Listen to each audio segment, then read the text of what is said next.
Salams and welcome. Thank you for joining me in part number 31 of Breast Cancer Basics.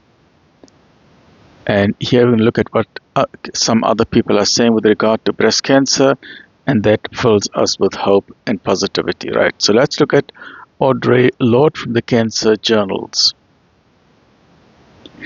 Well, women with breast cancer are warriors also. I've been to war and I still am at war.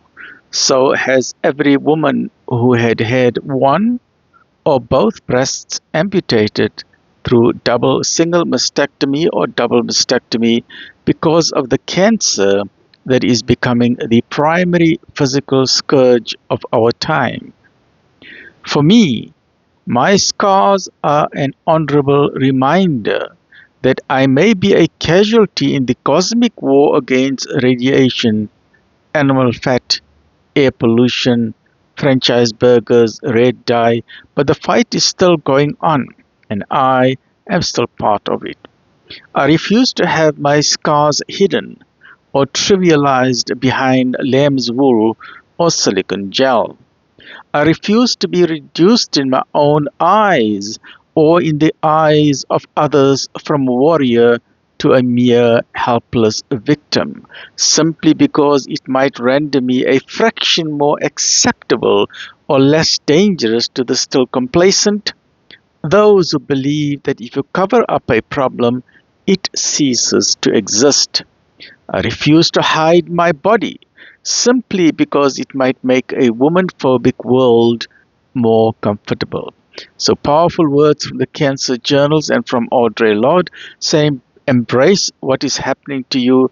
Don't be shy. Don't be embarrassed. Don't be concerned about body self-image.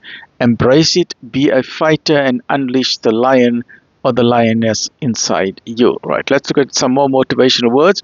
This is from Barbara Ehrenreich. Bright-sided, how the relentless promotion of positive thinking has undermined America.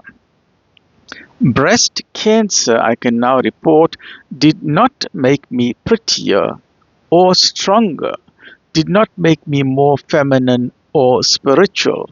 What it gave me, if you want to call this a gift, was a very personal, agonizing encounter with an ideological force in American culture that I had not been aware of before. One that encourages us to deny reality, submit cheerfully to misfortune, and blame only ourselves for our fate. And this shows us what is happening in other countries who are simply promoting the be positive mentality, which is not as easy as what it sounds. You need to embrace what is going on. Different countries have different experiences, and we should understand with empathy and with great understanding and compassion what a woman is going through. And the first part of understanding is to listen and not to dismiss what she is going through, but to embrace her and to have a powerful support group around her, support group of family and friends, and whether or not there are counselors and so on involved. And here for us in South Africa, please, Mensa, we need to focus on reducing our highest rates of breast cancer and cervical cancer in teenage preteen, the high risk of teenage preteen pregnancies and premarital sex in teenagers. Mensa, please, please, please go for your cervical pap smears and go for your mammograms, so that thereby we know that early detection is the best way of embracing or tackling these two illnesses, which is whether it's breast cancer or cervical cancer, testicular cancer, prostate cancer. Remember that earlier it happens, the better it is. And insofar as cervical cancer is concerned, or insofar as HIV/AIDS is concerned, the solution is very simple. You don't need expensive antiretroviral drugs. You don't need chemotherapy and radiotherapy.